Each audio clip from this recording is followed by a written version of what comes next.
গত 14 জুলাই ভোর ৬টা ৫০ টার্কিশ এয়ারলাইন্সে দেশ ছাড়েন নারায়ণগঞ্জ ২ আসনের সংসদ সদস্য ও জাতীয় সংসদের সাবেক হুইপ নজরুল ইসলাম বাবু। বিসিবির প্রেসিডেন্ট, ক্রীড়ামন্ত্রী ও কিশোরগঞ্জ ৬ আসনের এমপি নাজমুল হাসান পাপন গত ২০ জুলাই বেলা ১২টা ৫৫ শ্রীলঙ্কান এয়ারলাইন্সে দেশ ছাড়েন। তো পররাষ্ট্রমন্ত্রী ডক্টর হাসান মাহমুদ চৌধুরী ২৮ জুলাই দুইটাই এমিরেটস এয়ারে নেদারল্যান্ডসের হেগে যান। এক ফ্ল্যাটে একসাথে পালিয়ে গিয়েছে ৪৫ জন এমপি মন্ত্রী। বড় বড় এমপি মন্ত্রীরা এভাবে পালিয়ে গিয়েছে এমন একটি সংবাদ আমাদের মাধ্যমে এসেছে, যেখানে নাজমুল হাসান পাপন, স্বরাষ্ট্রমন্ত্রী হাসান মাহমুদ সহ আরও একাধিক মন্ত্রী একসাথে ছিলেন। আমরা দেখব তারা কীভাবে পালিয়েছেন এবং কে কোন ফ্ল্যাটে পালিয়েছেন। পাশাপাশি এই আওয়ামী লীগ নেতাদের পালিয়ে যাওয়া নিয়ে গুরুত্বপূর্ণ একটা আলোচনা শুনুন। দর্শক, আজকে প্রথম আলোর আরেকটি রিপোর্ট, শেখ হাসিনার দেশ ছাড়ার ঘটনায় বিপর্যস্ত আওয়ামী লীগ। এই ভদ্রমহিলা কি পরিমাণ সেলফিশ যে জীবন বাঁচাতে সে নিজে এবং তার পরিবারের সদস্য শেখ রেহানা সহ আরও কয়েকজনকে সাথে করে 14 জনকে নিয়ে সে দেশ ছেড়েছে। একবারও চিন্তা করেনি তার মন্ত্রিসভার সদস্য, তার আওয়ামী লীগের যে অন্যান্য নেতা কর্মী, কারোর কথা সে চিন্তা করেনি। এবং এই রিপোর্টে আছে যে মানে তার যারা ঘনিষ্ঠ মন্ত্রিসভার সদস্য বা ঘনিষ্ঠ নেতা কেউ গুনাহ করে মানে তারা টেরই পাননি যে এইভাবে শেখ হাসিনা পালাতে পারেন। কেননা সবসময় সে বলেছে যে সে জীবন দিয়ে হলেও সে ক্ষমতায় থাকবে এবং সে কোনোভাবে ক্ষমতা ছাড়বে না, জামাত বিএনপির কাছে ক্ষমতা ছাড়বে না বা জামাত বিএনপিকে ক্ষমতায় আসতে দেবে না। সেই কারণে সে বুকে রক্ত দিতে প্রস্তুত।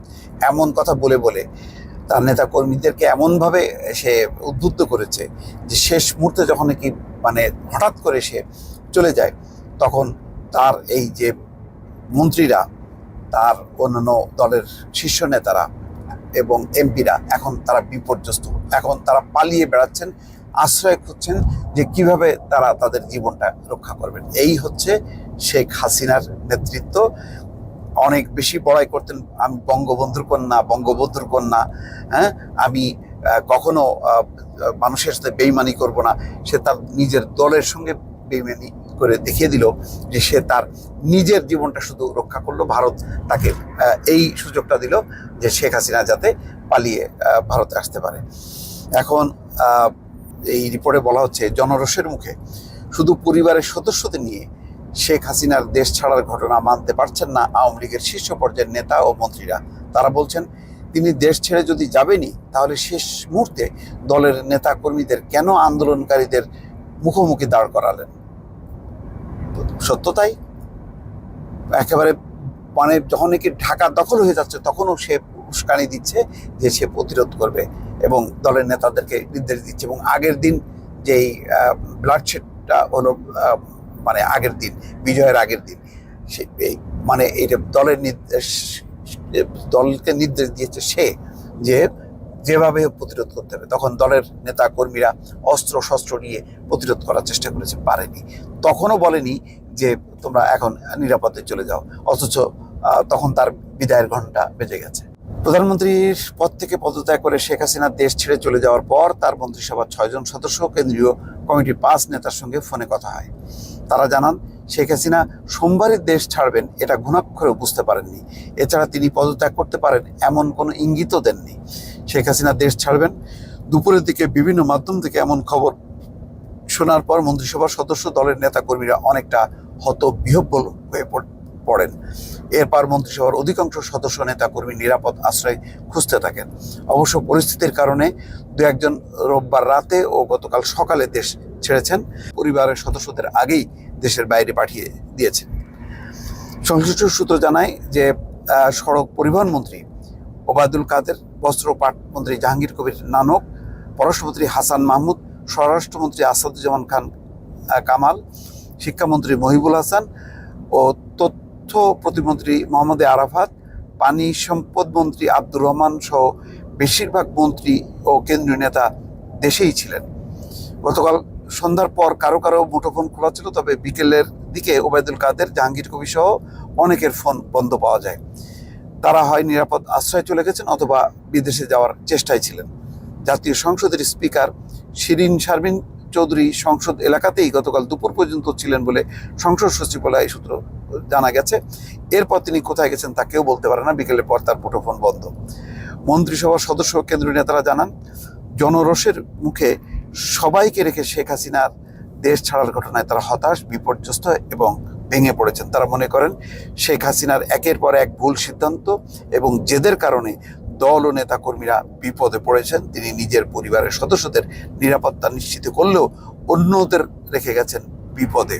আওয়ামী লীগ নেতারা বলেন, শেখ হাসিনার বোন শেখ রেহানা গত রোববার সকালে দেশে আসেন। গতকাল তাকে সঙ্গে নিয়েই দেশ ছাড়েন শেখ হাসিনা। আর শেখ হাসিনার মেয়ে সাইমা ওয়াজেদ আগে থেকেই ভারতে অবস্থান করছেন। ছেলে সজীব ওয়াজেদ জয় দেশের বাইরে থাকেন। শেখ রেহানার ছেলে রেদওয়ান মুজিব সিদ্দিক ববি আগেই দেশ ছেড়েছেন। তো এই হচ্ছে মানে শেখ হাসিনার নেতৃত্ব। শেখ হাসিনা তার দলের নেতাদের বিপদে ফেলে নিজের জীবন বাঁচিয়ে পালিয়ে গেছেন। একেবারেই মানে কাপুরুষোচিত এই ঘটনা। এইটা মানে তিনি শুধু পালাননি, তিনি একই সঙ্গে পুরো দলটাকে শেষ করে দিয়েছেন। আজকে বাংলাদেশের কোথাও মানে তার তো কোনো প্রতিকৃতি নেই, তার পিতা বঙ্গবন্ধু শেখ মুজিবুর রহমানেরও কোনো প্রতিকৃতি নেই। একেবারেই মানে এই আওয়ামী লীগের আবার ফিরে আসা এটা একটা অসম্ভব বিষয়। আমি মনে করি এখন যে দাবি জনগণের মধ্যে আইন করে এই আওয়ামী লীগের নাম মুছে ফেলা এবং নিষিদ্ধ করা, কেননা গণহত্যার দায়ে অভিযুক্ত হচ্ছে এই দল, আর মানুষের রক্ত লেগে আছে শেখ হাসিনা। ফলে শেখ হাসিনার রাজনীতিতে ফিরে আসা, দল হিসেবে আওয়ামী লীগের অস্তিত্ব বাংলাদেশের মাটিতে আর খুঁজে কখনো পাওয়া যাবে কিনা যথেষ্ট সন্দেহ আছে। দর্শক ভালো থাকবেন, আল্লাহ হাফেজ। গত 14 জুলাই ভোর 6টা 50 টার্কিশ এয়ারলাইন্সে দেশ ছাড়েন নারায়ণগঞ্জ 2 আসনের সংসদ সদস্য ও জাতীয় সংসদের সাবেক হুইপ নজরুল ইসলাম বাবু।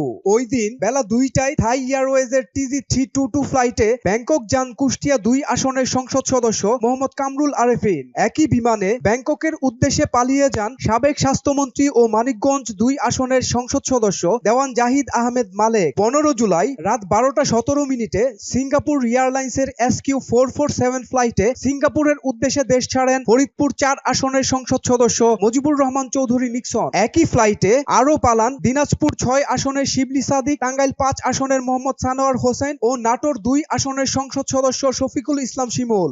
এদিন সকালে 7টা 39 বিমান বাংলাদেশের BG391 ফ্লাইটে কলকাতা পাড়ি জমান ঢাকা 5 আসনের সংসদ সদস্য মশিউর রহমান মোল্লা সজল। 16 জুলাই বেলা 11টা 37 এমিরেটস এয়ারলাইন্সে দুবাই পালান সাবেক রেলমন্ত্রী ও কুমিল্লা 11 আসনের MP মুজিবুল হক। ওই দিন বেলা 12টা 5 বাংলাদেশ বিমান BG308 ফ্লাইটে ম্যানচেস্টারের উদ্দেশ্যে দেশ ছাড়েন ঢাকা 16 আসনের মোহাম্মদ ইলিয়াস উদ্দিন মোল্লা। বেলা 11টা 26 বিমানের BG315 ফ্লাইটে মালয়েশিয়া পালান সাবেক গণশিক্ষা প্রতিমন্ত্রী রুমানা আলী। 17 জুলাই রাত 2:30টায় ক্যাথে এয়ারলাইন্সে হংকং যান ব্রাহ্মণবাড়িয়া 5 আসনের সংসদ সদস্য ফাইজুর রহমান। একই তারিখে রাত 11টা 50 চায়না সাউদার্ন এয়ারলাইন্সে চীনের গুয়াংজুর উদ্দেশ্যে দেশ ছাড়েন কুমিল্লা 8 আসনের আবু জাফর মোহাম্মদ শফিউদ্দিন। রাত 11টা 55 সিঙ্গাপুর এয়ারলাইন্সে সিঙ্গাপুর পালান ময়মনসিংহ 8 আসনের মাহমুদুল হাসান সুমন। 18 জুলাই সকাল 8টা 30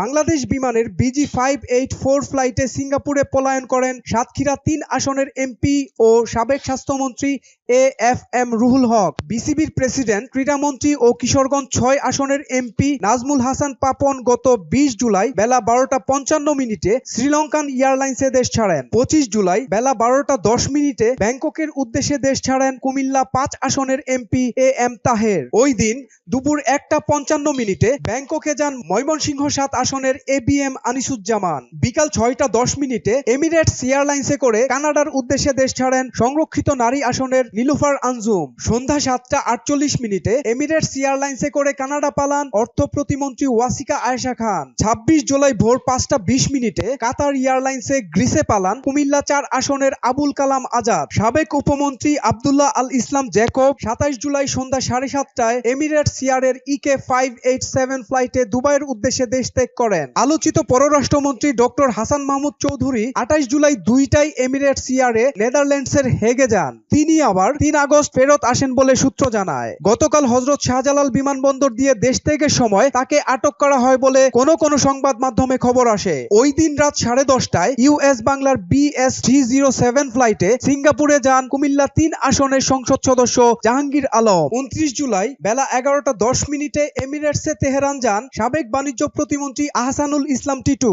ওই দিনে বিকেল 3:40 নভোইয়ারে কলকাতা যান যশোর 3 আসনের কাজী নাভিল আহমেদ। একই দিনে বিকেল 5:50 বিমানের BG-337 ফ্লাইটে মদিনা যান বগুড়া 5 আসনের মোহাম্মদ মুজিবুর রহমান মজনু। 31 জুলাই বেলা 2টায় এমিরেটস এয়ারলাইন্সে নিউ ইয়র্ক যান ঢাকা 18 আসনের খসরু চৌধুরী। এদিন দুপুর 1:16 বাংলাদেশ বিমানের BG-397 ফ্লাইটে দিল্লি পাড়ি দেন শরীয়তপুর 3 আসনের নাহিম রাজ্জাক। 2 আগস্ট সন্ধ্যা 7:23 টার্কিশ এয়ারের TK-713 ফ্লাইটে ইস্তাম্বুল যান ঝিনাইদহ 2 আসনের নাসের শাহরিয়ার জাহিদি। এদিন রাত 10:50 ইউএস বাংলা এয়ারলাইন্সে সিঙ্গাপুর যান সংরক্ষিত মহিলা আসনের পারুল আক্তার। একই দিনে সকাল 8:40 বাংলাদেশ বিমানে সিঙ্গাপুর পালান শেখ পরিবারের সদস্য ঢাকা দক্ষিণ সিটি কর্পোরেশনের মেয়র ব্যারিস্টার ফজলে নূর তাপস।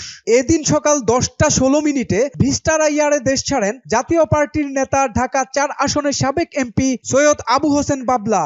একই দিন সকাল 8:30 বাংলাদেশ বিমানের BG-584 ফ্লাইটে সিঙ্গাপুরের উদ্দেশ্যে দেশ ছাড়েন সাবেক অর্থমন্ত্রী আবুল হাসান মাহমুদ আলী। 4 আগস্ট বেলা 12টায় বাংলাদেশ বিমানে ঢাকা ছাড়েন নেত্রকোনা 4 আসনের সাজ্জাদুল হাসান। 5 আগস্ট রাত 12টায় সিঙ্গাপুর এয়ারে সিঙ্গাপুর গেছেন সাবেক অর্থমন্ত্রী আ.হ.ম মোস্তফা কামাল। একই দিন রাত 2:35 মালয়েশিয়ান এয়ারলাইন্সে মালয়েশিয়া যান সাবেক প্রতিমন্ত্রী তারানা হালিম। সোহেল মাহমুদ, দৈনিক নতুন সময়, ঢাকা। দর্শক, আলোচনা শুনে বুঝতে পেরেছেন তারা কিভাবে পালিয়েছে। তারা শুক্রবারের আগেই অনেকে বৃহস্পতিবারে পালিয়ে গিয়েছে। কারণ তারা বুঝে ফেলেছিল যে এইবার হয়তোবা এই সরকার আর রক্ষা পাবে না, কারণ চারদিকের যে অবস্থা ছিল খুবই ভয়াবহ। এই জন্য অনেক আগেই পালিয়েছে। কিছু সংখ্যক লোক বড় বড় এমপি ওবায়দুল কাদের সাহেব, স্বরাষ্ট্রমন্ত্রী, তারা হয়তোবা শনিবার দিন পালিয়েছে। শনিবার দিন তারা বক্তব্য দিয়েছিল, সেই বক্তব্য দেওয়ার পর পালিয়েছে। এখন ফ্লাইটের নাম্বার সহ আপনাদেরকে দেখানো হয়েছে। তো মোটামুটি অনেকেই পালিয়েছে, কিন্তু যারা ধরা পড়েছেন তারা হচ্ছে যারা মাঠে ছিল, এই দূর সময় যারা আওয়ামী লীগের মাঠে ছিল তারাই ধরা পড়েছে। কারণ তারা কথা বলতে হয়েছে। এরকম পলক আহমেদ, তিনি কিন্তু কথা বলেছেন রোববারের দিনও, তো তার পালানোর সুযোগ ছিল না, তিনি পালাতে পারেন, তার কথা বলতে হবে, তাকে দায়িত্ব দেওয়া হয়েছিল। তো তিনিও হয়তো বা জানতেন না যে তাদের নেত্রী পালিয়ে যাবে। যদি তারাও এটা অনুমান করতে পারতেন তাহলে হয়তো বা তারাও পালিয়ে যেতেন, কিন্তু অনুমান করতে পারেন। শেখ হাসিনা নিজেও এই ক্ষমতা ছাড়ার 4 ঘন্টা আগেও সে জানতো না যে সে পদত্যাগ করবে। তাকে এক প্রকার পদত্যাগ করতে বাধ্য করানো হয়েছে, তারপর তিনি গেছেন। এইটি হচ্ছে আওয়ামী লীগের অবস্থা, যে নেত্রী ঠিকই চলে গিয়েছে, নেত্রী কাউকে নিয়ে যেতে পারে নাই।